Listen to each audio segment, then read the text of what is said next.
Do livro 7 minutos depois da meia-noite. Histórias são criaturas selvagens. Capítulo 2. Café da manhã.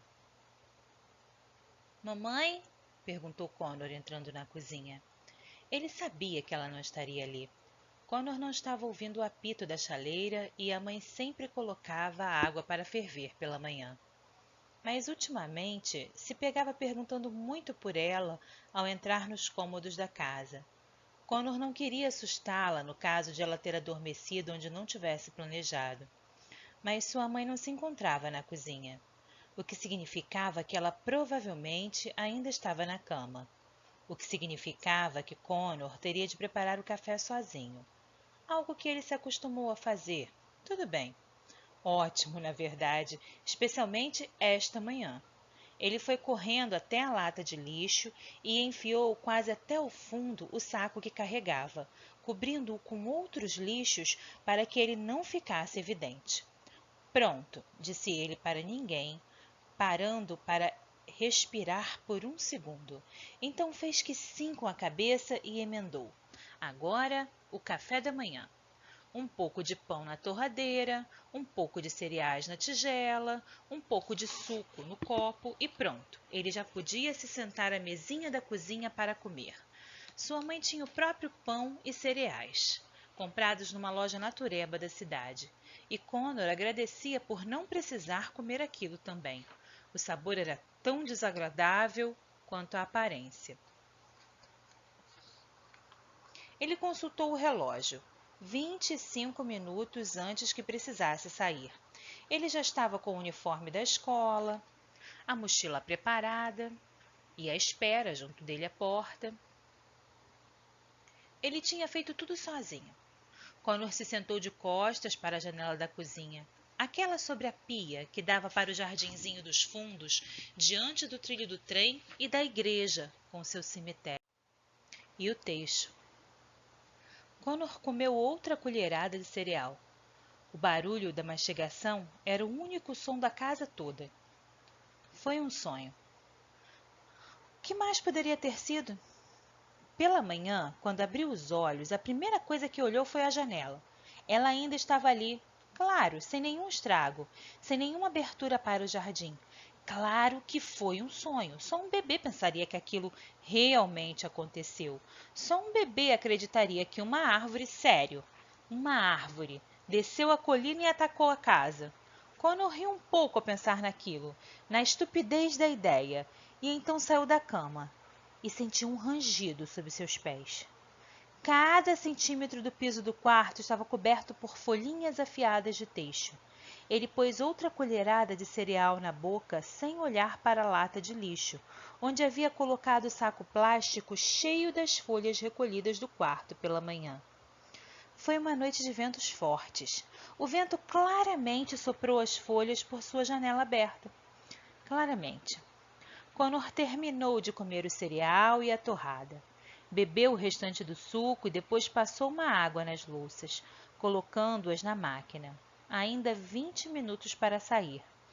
Ele achou melhor esvaziar a lata de lixo. Menos arriscado assim. E levou o saco até a lixeira maior diante da casa. Como já estava fazendo aquilo mesmo, pegou o lixo reciclável e o pôs para fora também. Depois, apanhou vários lençóis e os colocou na máquina de lavar, que ele penduraria no varal ao voltar da escola. Retornou à cozinha e olhou para o relógio. Ainda 10 minutos para sair. Ainda nenhum sinal de Connor! Ouviu ele do alto da escada. Ele suspirou longamente ao perceber que estava prendendo a respiração. Você tomou o café da manhã? Perguntou a mãe, apoiando-se na porta da cozinha. Sim, mamãe, respondeu Connor, a mochila na mão. Tem certeza? Sim, mamãe. Ela olhou com ar de dúvida para o filho. Connor revirou os olhos.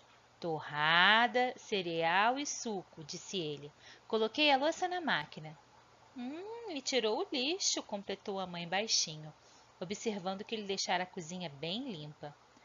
Tem roupa na máquina também, falou Connor. Ah, você é um bom menino, disse ela.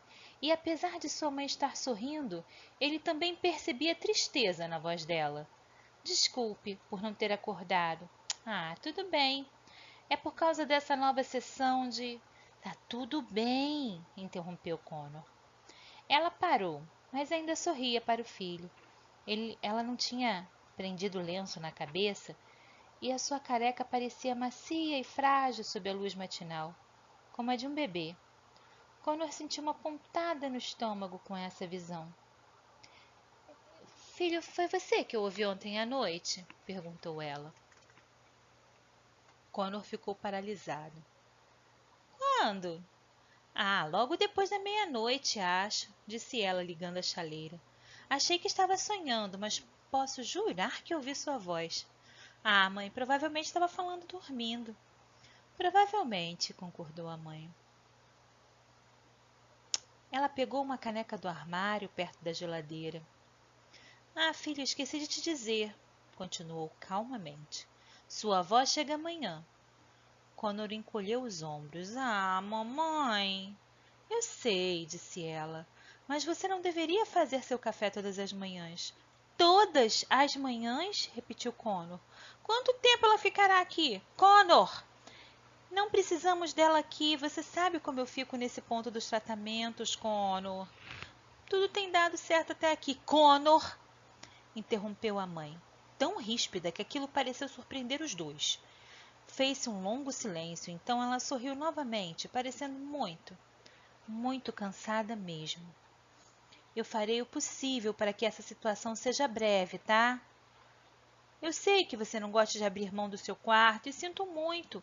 Eu não pediria a ela se não precisasse, tudo bem? Connor tinha de dormir no sofá sempre que sua avó os visitava, mas não era isso. Ele não gostava da forma como sua avó falava com ele, como se fosse um funcionário sendo avaliado, uma avaliação na qual ele se daria mal. Além disso, eles sempre conseguiram resolver as coisas até aqui, só os dois. Por mais que os tratamentos a fizessem se sentir mal, era o preço a pagar pela melhora dela. Então por quê? São só algumas noites, continuou a mãe, como se pudesse ler os pensamentos dele. Não se preocupe, sim? Ele ficou mexendo no zíper da mochila sem dizer nada, tentando pensar em outras coisas. E então se lembrou do saco de folhas que pusera na lata de lixo. Talvez a avó dormir em seu quarto não fosse a pior coisa que pudesse acontecer. Ah, aí está o sorriso que tanto amo, comentou a mãe, pegando a chaleira que apitava. Então ela disse, fingindo pavor. Ela vai me trazer algumas das velhas perucas dela, acredita? Ela passou a mão livre na careca. Vou parecer uma Margaret Thatcher zumbi. Vou me atrasar, falou Connor olhando o relógio. Certo, querido, disse ela, aproximando-se para beijá-lo na testa. Você é um bom menino.